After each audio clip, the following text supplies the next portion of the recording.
the front left wheel bearing on this 2016 F150 with four-wheel drive was howling at slow speeds and in light right turns. So it's getting replaced, taking off brake hardware, the two caliper mounting bolts or caliper slide pin bolts, hanging the caliper out of the way, taking off the pads, taking off the bracket that the caliper mounts to, also that I can gain access to this hub to remove it.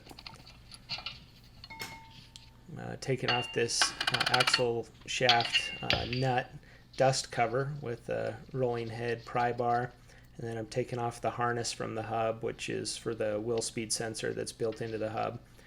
It connects a few places on its way up the spindle into the upper fender well area underneath the hood. So taking those out with trim removal tools, my hands, however, poking this last one through at the top of the wheel liner through, and then I'll pop the hood, go in on top, and disconnect the connector by depressing the tab on the connector and pulling it apart.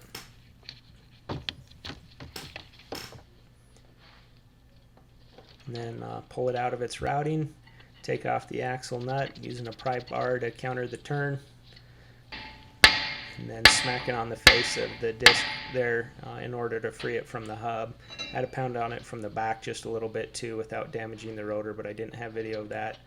And then taking out the four hub bolts that connect it to the spindle. And I was turning the spindle periodically to give myself better access to things. Then the hub came right off, pulled the harness out from behind the dust shield and the backing plate. There's some grease in there. This sealed bearing lost its seal, and you can see evidence of the heat there on the shaft where it got hot. And then cleaning things up a little bit, cleaning off some grease, knocking off some rust before putting in the new hub. To put in the new hub, you got to back off the actuator ring for the four-wheel drive in order to fully seat the hub into the axle. So disconnected that vacuum harness, and then I'm retrofitting a vacuum hand pump to a smaller size so I have a nice tight seal. So I had an electrical connector and a smaller hose, and it held air okay. So I'm going to put that on there, got a nice seal, and then I pump it up, and you can watch that four-wheel drive actuator ring retract itself.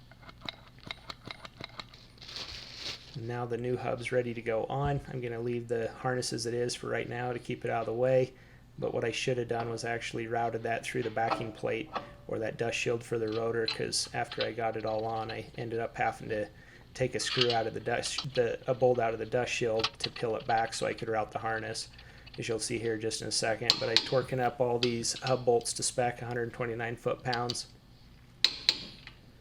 and then I pull off the rubber band to get the speed sensor harness, and then you can see here I couldn't get it behind the backing plate without doing damage to it, so I took out the one bolt, and that gave me some wiggle room to where I could put the harness in the correct routing.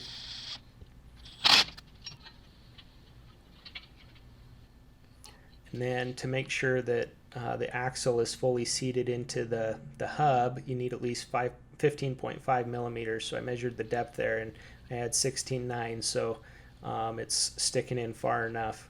And so now to test it, you can take the vacuum away, and that four-wheel drive actuator ring will pop back out and latch on to the splines in the hub for a four-wheel drive operation, and that's how you check it to make sure it's free with vacuum and that the front axle rotates when vacuum is removed.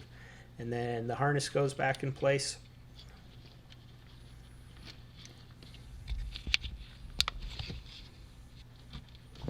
Plug in my wheel speed sensor, put on the new axle nut. Ford says to put a new one on. I actually reused this one. I don't really think it's going to be a problem, but it was only like $2. I probably would have, if I would have been thinking, I would have ordered a new one of those and a new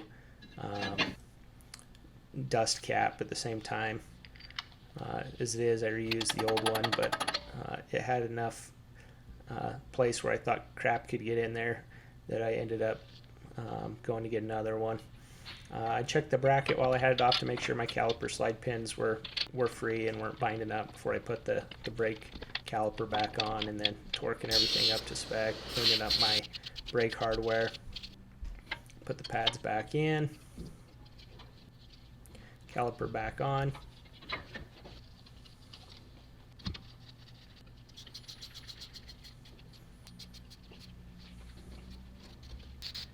Clean up my dirty paws on the rotor there with some brake clean, put the wheel back on, and then I'm going to make a run and go get a new dust boot, and then this job will be done. Sounded a lot better, solved my problem. And I hope you guys found that useful and that you'll know what you're getting into when you do yours. I appreciate you watching, and I hope you like and subscribe.